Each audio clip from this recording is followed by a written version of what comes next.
Samantha हमेशा से सोचती थी कि उसके परिवार का घर साधारण था, कुछ खास नहीं। एक शांत पड़ोस में स्थित यह एक आरामदायक 2 मंजिला घर था, जिसमें एक सफेद बाड़ और एक अच्छी तरह से रखा गया बगीचा था। फिर भी जैसे ही वह एक दोपहर धूल भरी अटारी में घूमते हुए उसकी नजर एक असामान्य चीज पर पड़ी। दूर कोने में भूली हुई बक्सों के ढेर के नीचे उसने फर्श के नीचे छिपे एक संकीर्ण ट्रैपडोर को देखा। जिज्ञासा पर इक्ट वह घुटने टेक कर उसे खींचा। नीचे स्थित छोटा सीढ़ीदार मार्ग एक धुंधले बासी सुरंग की ओर जाता था। दीवारें पत्थर से बनी थीं और एक हल्की ठंडी हवा अंदर से फुसफुसाती हुई प्रतीत हो रही थी। दिल धड़कते हुए सामंथा सावधानी से उतरी, उसकी टॉर्च अंधेरे को चीरती हुई।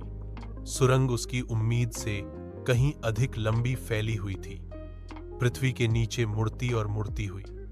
वह हिला नहीं सकी। उसे यह महसूस हो रहा था कि वह अतिक्रमण कर रही है, कि कुछ उसका इंतजार कर रहा था। अनंत काल की तरह लगने के बाद सुरंग आखिरकार एक छिपे हुए कमरे में खुल गई। दीवारें पुरानी किताबों की अलमारियों से भरी थीं, अजीब चमड़े से बंधे खंडों से भरा हुआ। कमरे के केंद्र में एक पुरानी डेस्क धूल भरे कागजात और पत्रिकाओं से घिरी हुई थी।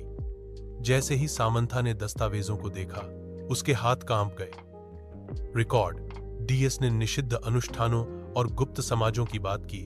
उसके परिवार का नाम बार बार उल्लेख किया गया।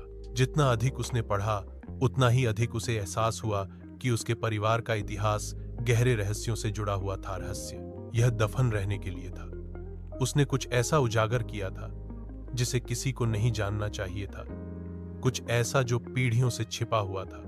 जैसे ही खोज का भार उस पर पड़ा, उसने सबसे हल्की आवाज सुनी।